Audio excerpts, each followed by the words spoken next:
Ninakuja tunga nguvu. I go by the name of Ochino, the only Kenyan who's a man, a boy, and also a friend. And of course today we're very honored kukaa chini na a man I respect, a man who his opinions pale Bunge La Mwananchi na kwanga very intriguing, na tumekaa naye hivi leo. Anaitwa Nicholas Galgalo ama Galgalo mwenyewe. Yeah. Galgalo. Yes. Shukrani sana umetupea hii chance.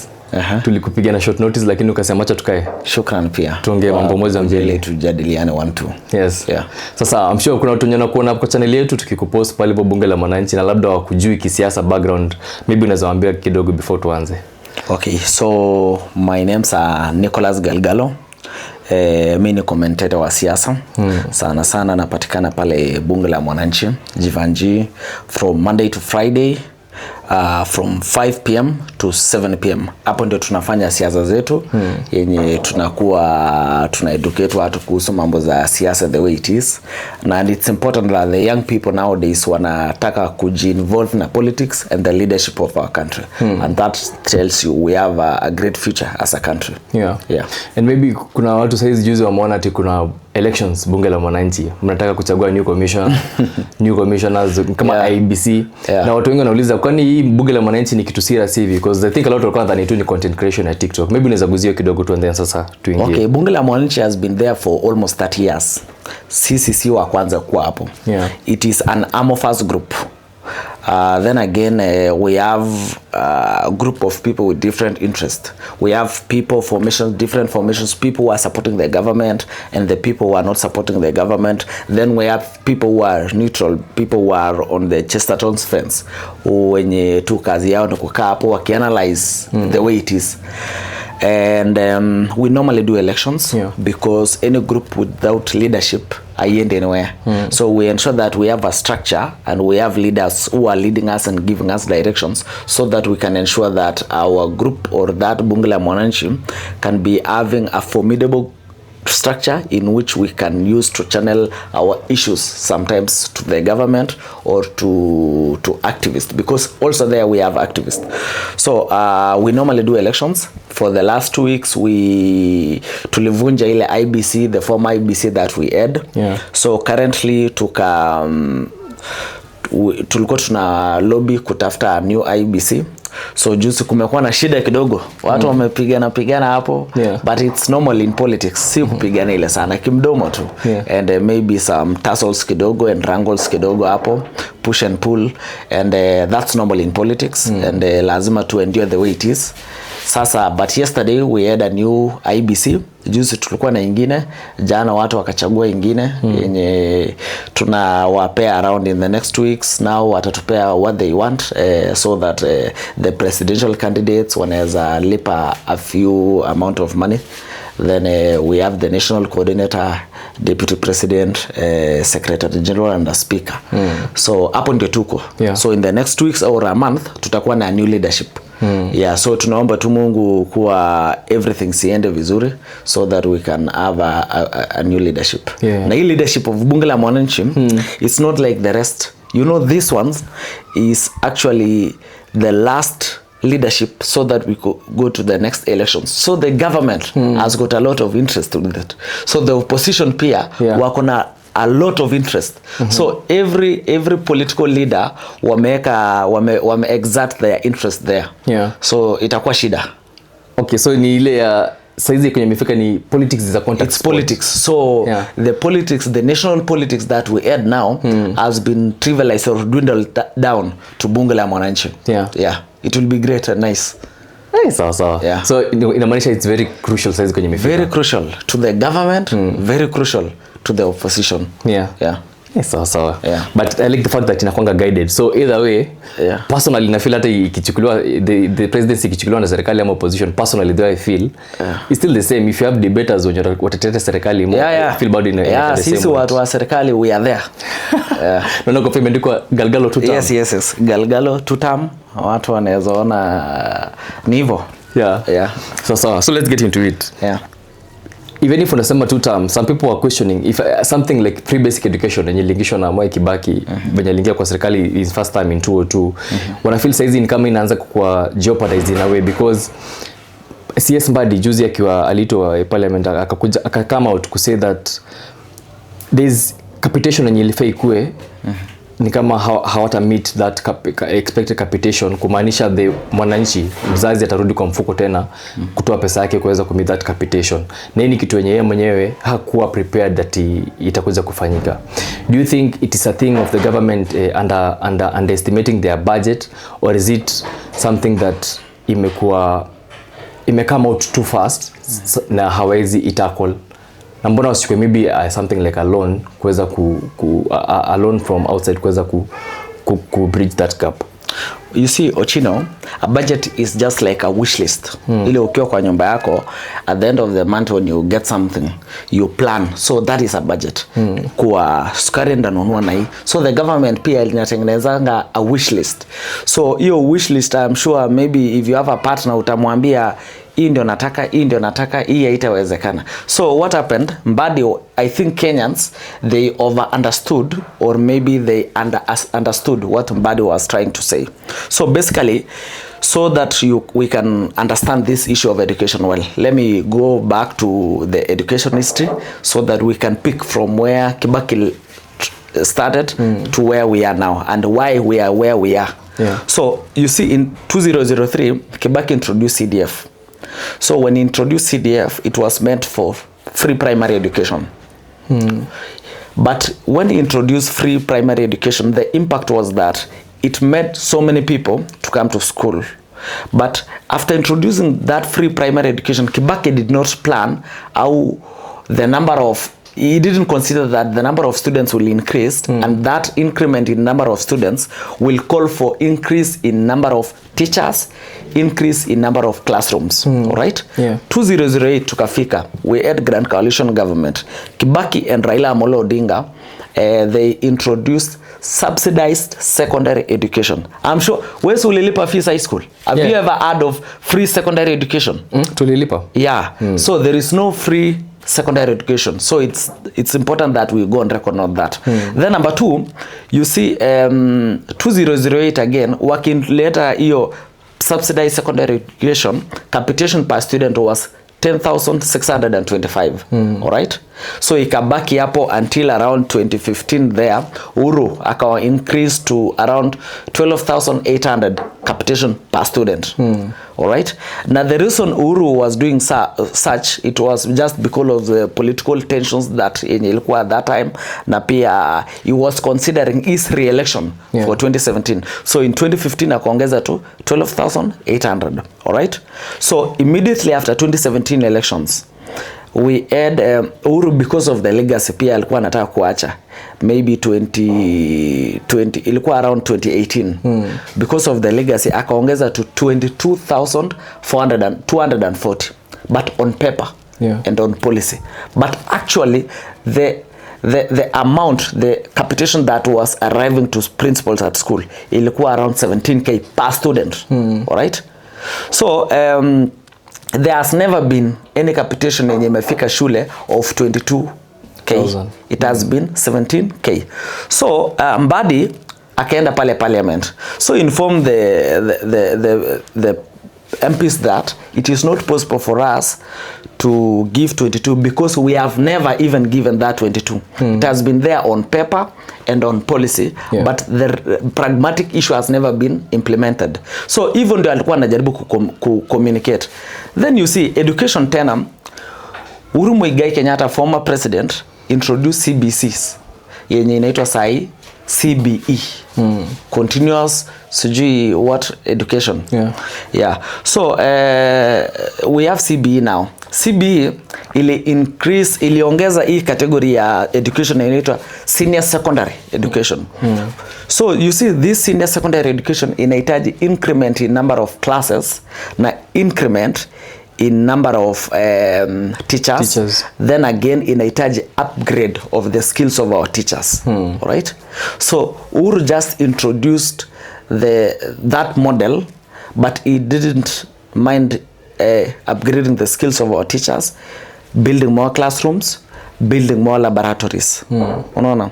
So these problems are problems which were not solved then. They were procrastinated. But the current president, William Samoei Ruto, solve the problems that were there which Kibaki did not manage, which Uhuru did not manage to solve. Yeah. Let me tell you. As we speak, the government has constructed 16,000 classrooms. All right? Those were the issues which were supposed to be solved by Kibaki and Uhuru. It is currently constructing 1,600 laboratories for students. All right? It has employed 76,000 teachers. All right? Sahi kuna budget around 2.4 billion ya ku-upgrade skills of our teachers. Say that our teachers, unajua, you see, walimu wetu wameletewa ECBC, but actually they don't understand what is ECBC. Hawana ile structure and a formula and a content ya kupea wanafunzi. Yeah.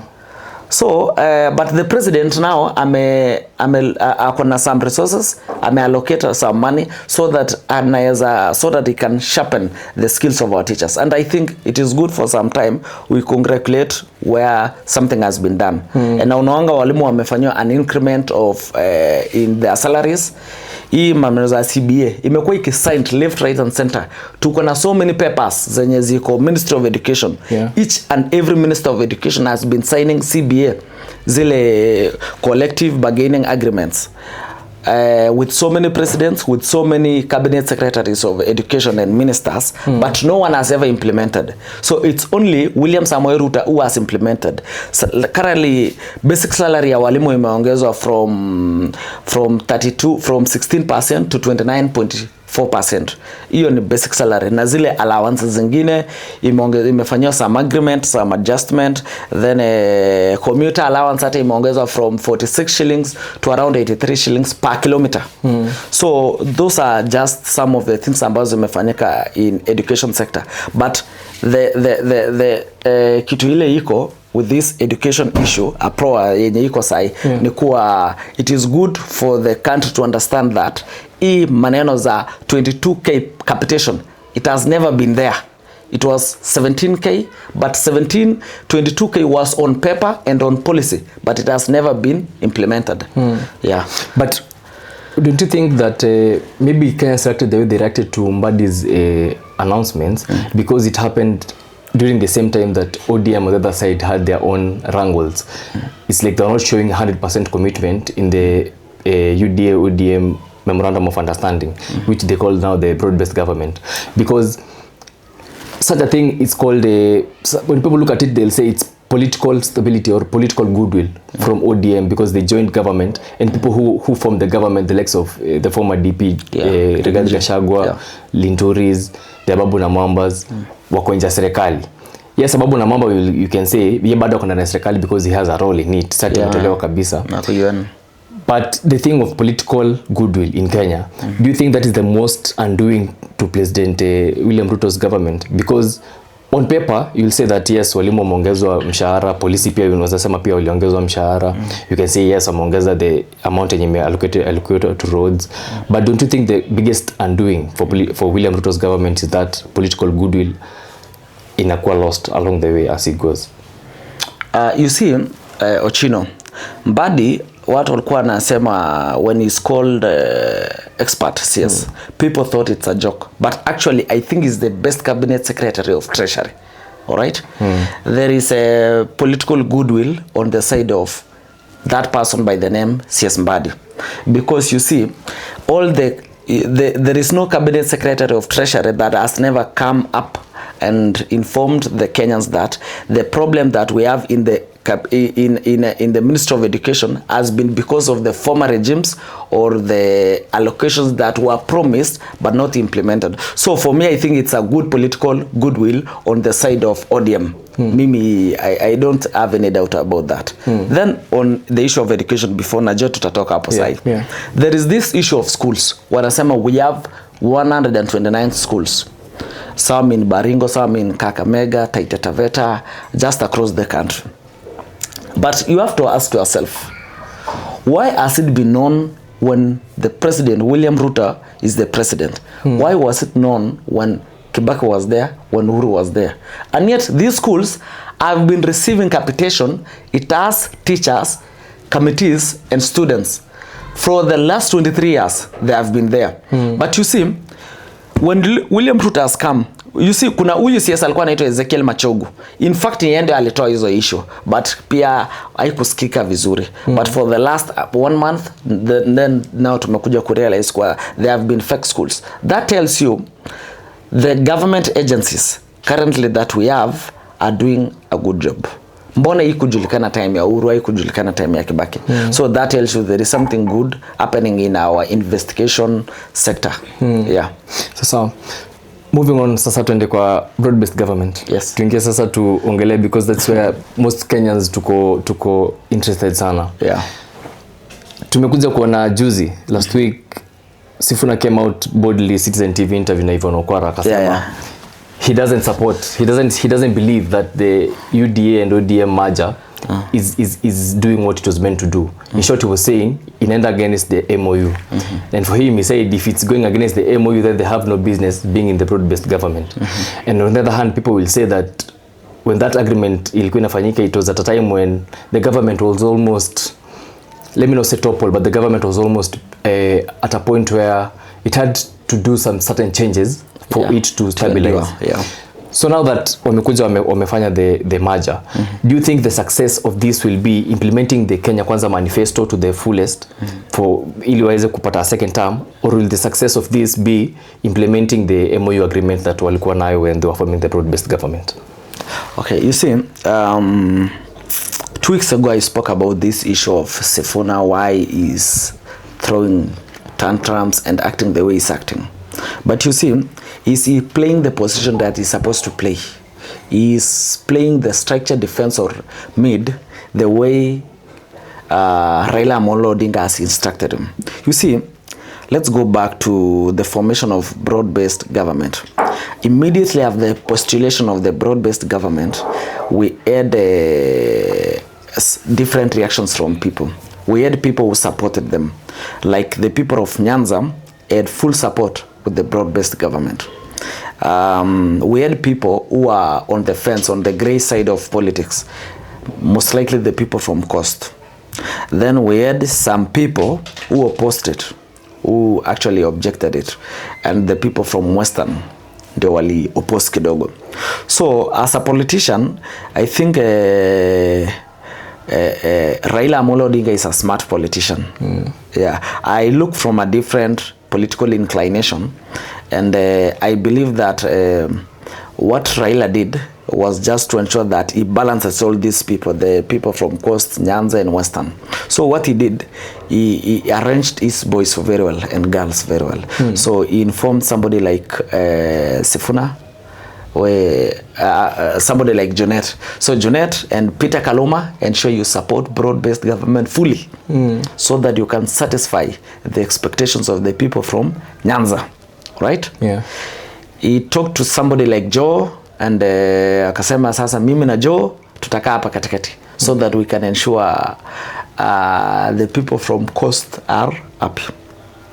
Then he spoke to Sifuna na kina Savula pale Western, kawambia now you see your people are not happy about this issue, so ensure you object broad-based government so that we can satisfy their needs, and so that we cannot lose that political support from that area. So what Sifuna is doing is not something different. If you think Sifuna, because tuko na tabia currently in our country that the moment you oppose the government, you sound so brilliant. I do not oppose that Sifuna is not brilliant, but politically he is doing what he is supposed to do and what has been prescribed by Right Honorable Raila Odinga to do. So there is nothing special about it. Yeah. So you want to say there's no difference between Sifuna as a person, and him now as the SG of the party, on the sentiments that he's saying that he doesn't agree with the broad-based formation that is there?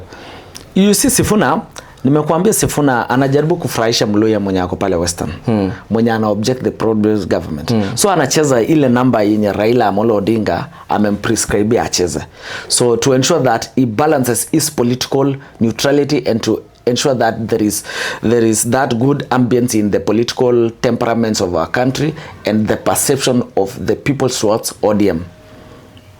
Yeah. From what I'm getting, utaona tu because unaona Sifuna amepiga kelele hapo Edwin Okwara, but immediately jana he is speaking different things. But some people are saying that jana akiongea, it was more of scripted, it was on paper. Like alikuwa anasoma speech as compared to the interview that he had. But still in that, but at the same time, akiwa pale Citizen, he said he will never discern what he thinks it's right. So if you think, you see, hizi ni kuchezewa bana, ni vipindi. Yeah. I can assure you, Sifuna will stick with Raila Amolo Odinga.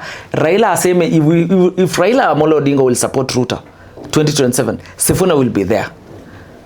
He will be there. Usiangalie script. He said akiwa Citizen kuwa he cannot discern his school of thought. Akisema kuwa he is against the government, he is against. But akisoma hiyo kitu, the statement yenye ilikuwa hapo, it shows that they are in support as ODM, but they are in support of the government.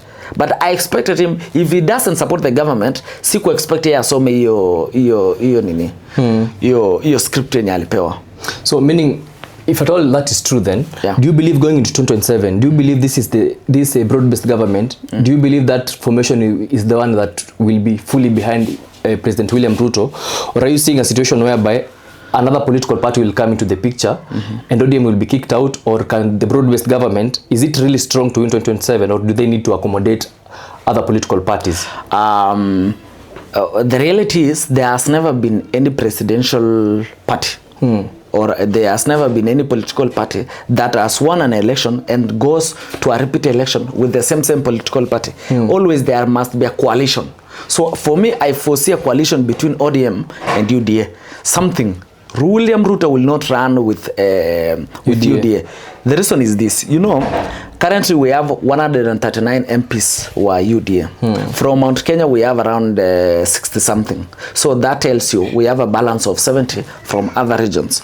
So we are going to lose Mount Kenya almost 90% of MPs. Tutapoteza around 60 MPs. So there is no way the president can risk going to a presidential election, of which I know he'll win, and having a minority in parliament. There is no way. So he has to ensure that he plans his politics well, so that he can ensure that they have, I foresee a political coalition between UDA and ODM. Na kukiwa na that political formation, they'll get some MPs from Rift Valley, from Nyanza, from Coast, pick some from Northeastern, and pick some from Western. So haitashuka 200. Yeah. So because some people are saying that at the UDA and ODM can merge, of which personally I was not of that idea, because if it merges, then what makes of the long history of ODM of over 20 years being the party that it is to date? So you believe watakuja kama na kitu kama ya Azimio, and then wasimamishe candidates, and then kuna sasa the seats, MP seats, MCA seats, so that they don't have a repeat of maybe what happened to Kibaki, ile yenye alijipata kona, yes umechaguliwa as president, yeah, but kuna minority. You see, hii ODM imekuwa there for the last 20 years. Ilianzishwa around 2005 there. So wame celebrate last week. The last 2 weeks wame celebrate mambo za their 20 years being in party. And you see this ODM imekuwa in all presidential elections. But the only thing which has never achieved is winning an election. Yeah. So I think it's their time, this time, they will win an election in 2027. So I think Raila is a very flexible person, and I think the chemistry between Raila and Amolo Odinga is very concrete. You see, William Ruto has been in ODM. Alikuwa the mwanzilishi wa ODM. Yeah. He was among the people who are forming ODM. And I believe the chemistry between William Ruto and Raila Amolo Odinga, as we speak, if they'll go to an election, they'll subject themselves to an election in 2027, then they'll win round 1, and it will be the first time that ODM is forming a merger with a different political party and they win an election. Historically, hawajai shinda. Yeah. So now going into that, because if President Ruto accommodated now the ODM guys, obviously it's because of 2027. Are you seeing a formation? Are you seeing a situation whereby after 2027, if at all they win another term in office, are you seeing a situation whereby President William Ruto will be able to finish the 5 terms of his second term with ODM, or will he kick them out and maybe accommodate the central region that got him into power? And kama anarudishia ama already Central washa gain enough from this Kenya Kwanza regime?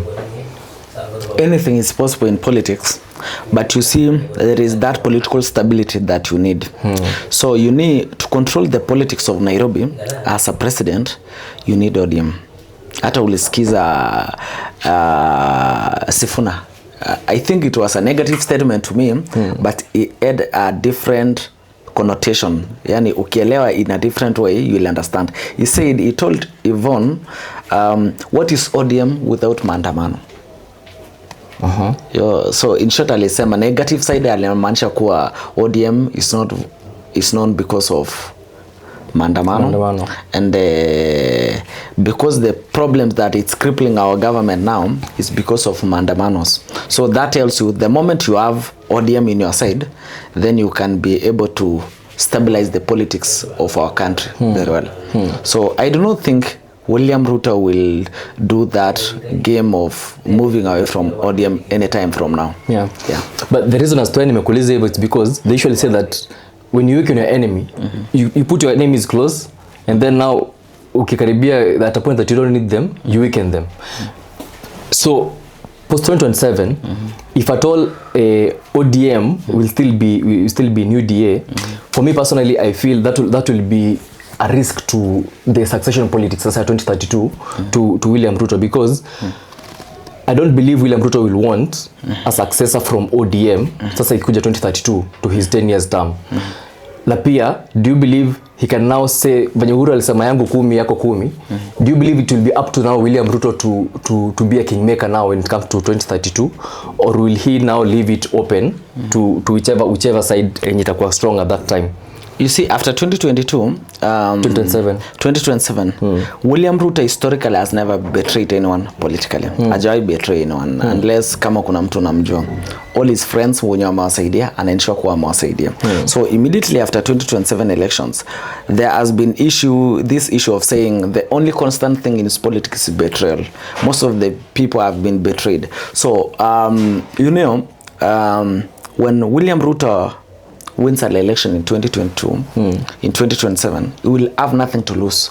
Whichever way, if ODM will form a coalition with any other political party, or they eject themselves out of the party, or he brings the people of Mount Kenya, he will have nothing to lose. But this person, I believe, he cannot pacify ODM, because historically, William Ruto akitengeneza formation na ODM, a coalition na ODM, that 2032 will be something that will have to watch ODM, because if William Ruto will back up ODM as a presidential candidate in 2032, my friend, they'll win.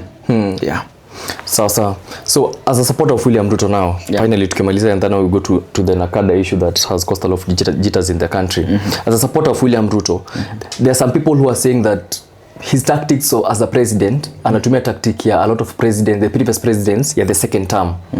Some people are saying that the tactics anatumia, he's too hard, anakuja bare knuckles sana, as compared to a first term president. Is it because he's so assured of a second term re-election, or is it that he wants to create a better legacy than all the presidents previous to him?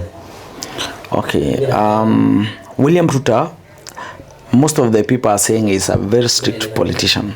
But you see, in our country where we are economically, you have to be strict so that you can maneuver, because we have cartels and cabals everywhere in government. So all these fights that he's facing, it's not a political fight, it's a fight between him and the cartels who had walikuwa wamechukua hii country. They had taken hostage of our country. For instance, we have never had a president who is implementing what he said. For instance, William Ruto promised 4 things: digital superhighway and creative economy, improvement transformation of agriculture, healthcare, and MSMEs. So I don't know if we can go, kuna time ya kuenda one by one so that I can inform you the achievements of the government. For instance, agriculture. Unajua this issue of Galana Kulalo, he said, and people thought it's a joke, but sijui bwana, have you ever seen what's happening in Galana Kulalo pale Kilifi? There is massive transformation in our agricultural sector. William Ruto came into power when fertilizer was 7,500. As we speak, fertilizer is 2,500. All right? That is a reduction of fertilizer by 66.67%. By subsidizing fertilizer, it led to increment in production of fertilizer of maize by 38.4%. It reduced importation of our maize by 34.6%. You know, for a very long time, we have been importing sugar bana. We have been importing maize. We have been importing vitu mingi, tea peke yake ndio tuna export. But you see, William Ruto, the way he's handling agriculture, it's international standard. And I can tell you, Ochino, in the next 1 year, by February 2027, to receive now the records of maize production the way it was for the last 1 year, in 2026, there will be no importation of maize in our country. Agriculture is being streamlined. Vitu the way tunaambiwa ni kuwa in the next 2 years tukishika 2027, in fact we will be exporting our maize. Hatuja export maize, but by exporting maize tuweze ku-export our tea, sukari. Angalia vitu kama factories. Unajua we had around 17 factories like Mumia Sugar, Nzoia, Chemelil, Moroni, Kabras. Hizo factories zote it had gone down for the last 10 years. But you used to go to factory. Unaenda factory, when you go to a supermarket, unaenda shelves za Nzoia, Mumia Sugar, unapata sukari iko kwa shelves. So, who was importing sugar? And yet the factory is not operational.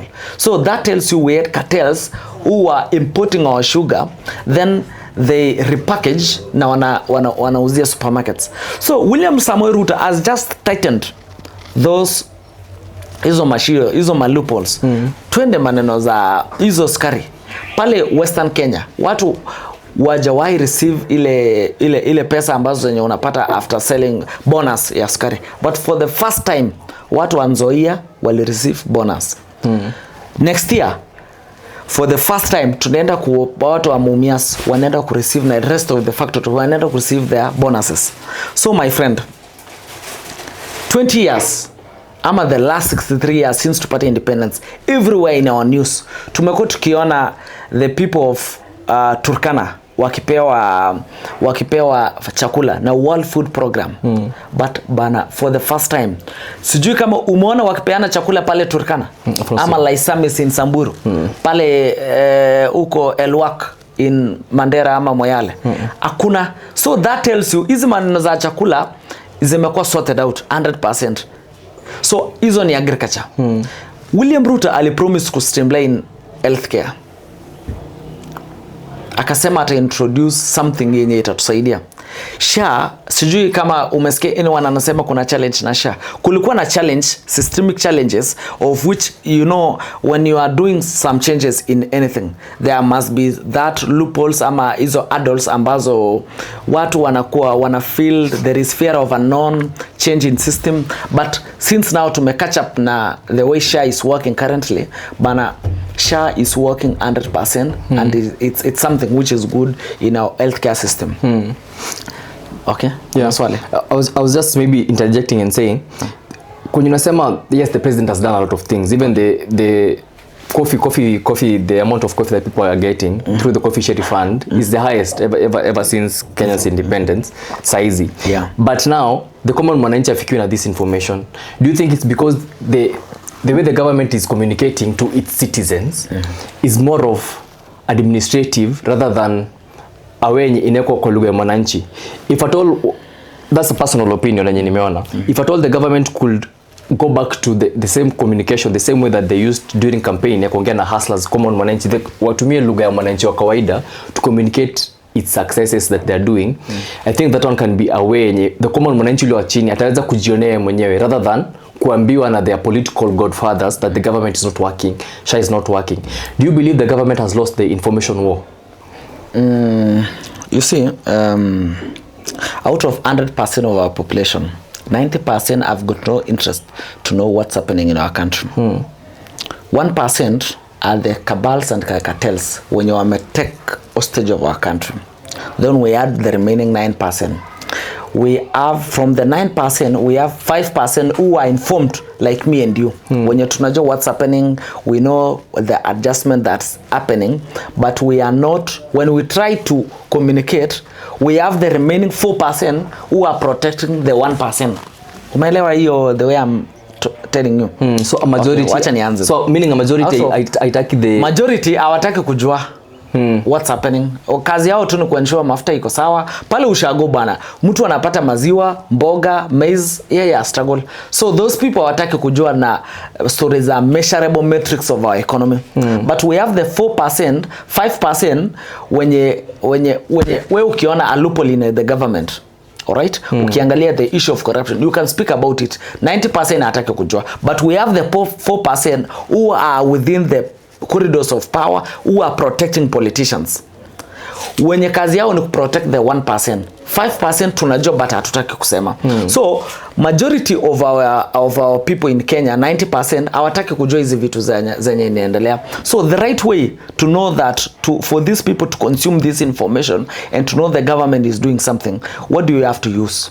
The government has to, whether they like it or not, they have to advertise what they are doing. Ukiangalia the last time UHURU, kulikuwa na something Citizen TV ilikuwa inaleta, and almost all the mainstream media au ilikuwa inaitwa aje, government delivers. Yeah. Sindio? Ilikuwa everywhere. Yeah. Wanatengeneza mabarabara, wanatuambia the way fiber optics imetengenezwa, the kilometers, wanatuambia at that time ilikuwa around 8,700 fiber optics in kilometers. Sasa tuko na around 18k. But you see it's increment of around 10k, but watu wajui. Wi-Fi hotspots sasa tuko na around 1,400 ziko installed, but you see watu hawajui kuna digital apps around 231 zimetengenezwa, but watu hawajui kuna vijana wametrainiwa around 531,825 wametrainiwa hizi maneno za digital skills. Juzi wameemploy vijana na climate works 20k young people. Yeah. Mambo za measurable metrics za kujua the economy is doing well. Mambo ukiangalia the GDP now ilikuwa 2022 ilikuwa 114 billion dollars, but sasa tuko na around 131 digital 131 billion dollars. Hiyo ni GDP. Our inflation rate ime reduce from around 9.3 to around 3.2% sasa tukiongea. And unaona the dollar ime reduce hii ina revolt or ina resonate between 129 to 130. Yeah. But you see watu wa feel na watu wajui. Ukipata mtu unamuuliza ni nini mbaya, anasema to feel pesa kwa mfuko.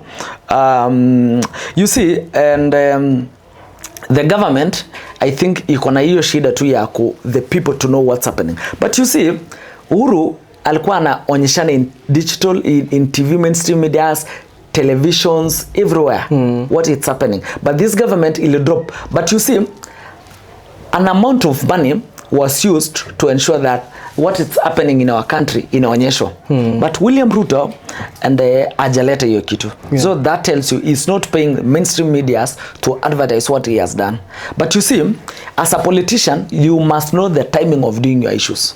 Sisa hii watu, people are saying the government is not doing anything. Yeah. My friend Ochino, a time will come whereby the government will use pie charts, videos, advertisements, just when the time is ripe to do so. And just give a time. February 2027, 6 months to elections, utaona maajabu sana. Watu watashangaa bana.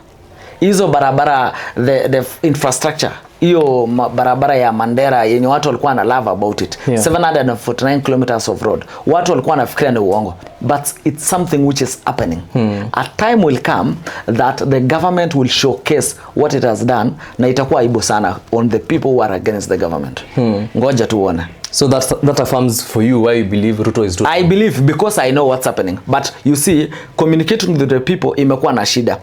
And sometimes I naonanga the MPs who are surrounding the president. Sometimes I feel bad because wanaenda pale ground, instead of for them communicating with the government, the achievements of the government, sometimes wanna speak about other people. Yeah. So I think it's high time that our MPs, if you are truly supporting the president, kindly you guys, it is good for you guys to speak about the achievements of the government, talk about hizo vitu za healthcare, education and transformation in agriculture, what it has happened, the inflation rates, GDP, hizo zote, and we'll be helping our president as one. Yeah. Sasa finally tumalizie kabisa kwa hiyo naambiwa na producer time inaenda sana. Okay. Na hii mambo ya NACADA. Okay. Wamesema they're proposing that the legal drinking age ikuwe raised from 18 years to 21. That is for you to drink, handle, sell or even be involved na alcohol.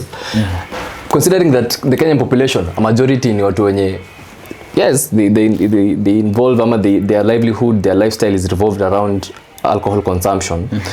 Do you believe that that's a thing and is it a take on the right direction ama it's not an issue that should be being addressed currently?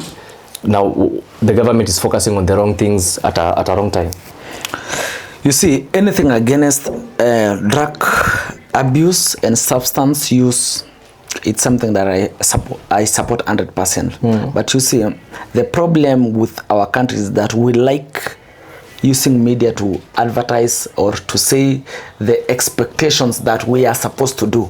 For me, I expect citizen mainstream media not to give us recommendations. They should give us the policies which has been implemented. Waseme, if the drinking age has been increased from 18 to 21, isikuwe we are recommending. Na mimi ndafurahia sana ikifika siku yenye wanasema we have implemented and it's working. Isikuwe kuwa wakisema we want to ensure that drinking sprees are more than 300 kilometers away from our schools, learning institution. I do not expect to be a recommendation. Inafaa kuwa something wenye iko already implemented. You see, I have gone to rehabilitation programs. Si ati nimeenda nikiwa mgonjwa. Nimetembea nikienda kuona watu. Na nimefanya kazi huko kidogo. Bana, rehab, most of the people were in a rehab. Ni walimu wetu, our police officers and our students. Bana, there is a problem with substance use in our country. Unajua alcohol ina cause kitu inaitwa alcohol use disorder, bangi ina cause kitu inaitwa cannabis use disorder, na hizo vitu zote zina trigger other disorders. Vitu kama schizophrenia, schizoaffective, bipolar. You see, those are mental disorders ambazo zinachangiwa ama inakuwa induced by drinking alcohol or abusing drugs. And vitu kama bangi iko na an active substance inaitwa tetrahydrocannabinol ambayo inafanya mtu you develop that bizarre behaviors, the way you see things in a different inclinations, you develop delusions, hallucinations because of using vitu kama bangi. And alcohol affects our teachers. Ukiangalia pale primary shule ama high school, you get teachers who are teaching in class but they do not attend classes just because mtu amekunywa pombe over the weekend, Monday haja report kazi and is supposed to be on duty. We have our police officers, they have indulged themselves into alcohol. All right? Na hao watu they are not becoming, they are counterproductive in their services. Na ima affect our police officers vibaya sana. So it will be a good way to ensure that our police officers, if that policies zitaletwa na iko implemented vizuri, we are going to save big in our country. We are going to help our teachers, our students and our teachers, and even our healthcare system, because most of the people, the young people, we have really indulged ourselves into alcohol and drug abuse that affect our productivity very much. So I think it's a good way, and I really expect the government should ensure that what they are recommending are 100% implemented. Sasa Galgalo, yes, nimeshukuru sana. Okay, Ochino, thank you for giving us this opportunity. Okay. Na I hope tukikupigia tena auta hesitate kupatana na sisi. Nitakuja. Na pia allow me to give you your flowers. I think getting to hear your submissions pale Bunge La Mwananchi and getting to sit with you here. I'm finding you as a person who is very enlightened, as a person who is very straightforward, and I believe, I don't know if you have political ambitions, but I believe going forward you can be a really good addition to the Kenyan political space. Unless you have any other final comments to watch. So fellow Kenyans, for me, I think we have got the best president who is a master stroke to our cartels, to our cabals, people who want to take advantage of our country. You see, we have got a very beautiful country, and we have got very hardworking people. The biggest thing, that asset that we have as our country, is the human resource. People who are extremely hardworking. At the moment, we have got the best president who is ready to implement what he promised. He's ready for you guys, muite any other name. Muite Kasongo, muite any other name. But you see, hataki kujua na hiyo. For him, he's ready to ensure that we have massive transformation in our country. Na 2027, tusipiganishe na wanasiasa. Let us not have ethnic balkanization, tribal configurations ambayo our politicians wanatumia as an asset to ensure that we are not united. Kenyans, if we don't get united as a country, we will get united in Uganda, Tanzania or Ethiopia, not as citizens of that country, not as foreigners who are working in that country, but we will get united as refugees who are there because of the civil wars that we had in our country. William Samoei Ruto is not the beginning and the end of our country. Yeye ataka miaka zake aende, but let us love each other, let us give our president time so that he can deliver what he promised. But in 2027, you have got a democratic right to ensure that you see what he promised and what he has delivered. Uangalie scorecard yake. If he didn't implement what he promised, then enda kwa ballot, vote him out. Hizi stories zingine zenye wanataka kutumia our young people, tusikubali. Na if at all the young people, tungoje 2027, mjitokeze. Kama mnataka kuvotia William Ruto, mvotie. If you don't want, vote him out, ndio aende nyumbani. But for me, I really beseech everyone, let us give our president time, because in between what you promise and what you deliver, there is patience. And if you give a trial of waiting, then you will have an opportunity to see what you promise and what he has delivered, so that you can make that conscious judgment. Thank you.